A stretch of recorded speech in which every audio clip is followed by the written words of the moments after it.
என்ன வேலை பாக்குறேன் சம்பாதிக்கிறேன்னு குத்தி காட்டுறியா? சாப்பாட்டை ஷேர் பண்றோம், செலவையும் ஷேர் பண்ணிக்கலாமே. வீட்டுக்குள்ள என்ன பேச்சுது? ஆமா, நீங்க மட்டும் ஏன், எல்லாருமே ஷேர் பண்ணிக்கலாம். என்ன இப்போ? அதெல்லாம் வேண்டாம் மீனா. நம்ம ஒரே ஃபேமிலியா வந்திருக்கோம். எதுக்கு இப்படி எல்லாம் பேசிட்டு? எல்லாரும் உங்களுக்கு பிடிச்சதை சாப்பிடுங்க. செலவு பத்தி எல்லாம் யோசிக்க வேண்டாம். இங்க பாருங்க, ஐஸ்கிரீம் ஜூஸ் எல்லாம் கூட இருக்கு. சாப்பிட்டு ஆர்டர் பண்ணிக்கலாம். நாம ஒண்ணு நினைச்சு சொன்னா அவங்க எதையாவது ஒன்றத்தை நினைக்கிறது. எல்லாரும் ஷேர் பண்ணி கொடுத்தாலும் ஒருத்தர் மொத்தமா கொடுத்தாலும் காசு காசு தானே. கஷ்டப்பட்டு சம்பாதிக்கிற காசை இப்படி சாப்பிட்டு கரைக்க வேண்டாம்னு தான் சொன்னேன். இல்ல மாமா, வந்ததுல இருந்து நான் எதுவுமே செலவு பண்ணல.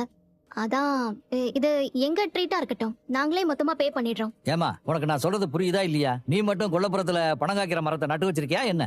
கரெக்ட் தான் மாமா. இம்பிட்டு பேச்சு பேசிட்டு நம்ம சாப்பிட்டோம்னு வச்சுக்கோ, நம்ம திங்கிற சோறு தொண்டையில் இறங்குமா? ஏதாவது கருத்து சொல்லிட்டே இருப்பாங்க, நாம பெருசா எடுத்துக்க வேணாம். சீக்கிரட்டா மெசேஜ் பாஸ் பண்றீங்களா? சேச்சே, அப்படிலாம் இல்ல. அது கரண்ட் பில்லு வந்திருக்கு, அதை காட்டினாரு, பாத்துட்டு இருந்தேன். அங்கெல்லாம் கரண்ட்டுக்கு எவ்வளவுமா வருது? 100 ரூபா வருது. பரவாயில்லையே, குறைச்சுதான் வருது. இங்கதான் 1000 கணக்குல வருது. ம்.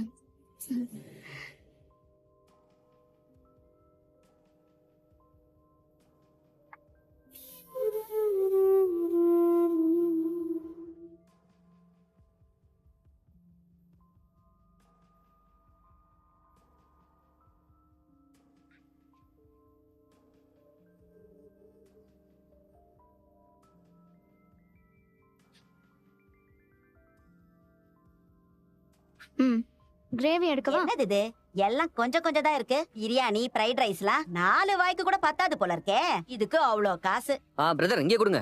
நீங்க எதுக்கு பில் வாங்குறீங்க? இங்க வா, இங்க இங்க வா, கொடுங்க, இங்க இங்க வா. கொடுங்க. இது இருக்கிற சொந்தக்காரங்க எல்லாம் என்னங்க நினைப்பாங்க?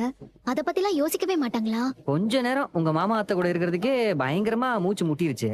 நீங்களாம் எப்படி 4-5 நாளா அவங்கள சமாளிச்சுக்கிட்டு இருக்கீங்க? என்ன விடுங்க, மலரக்கால எதுவும் பேசவே மாட்டாங்க.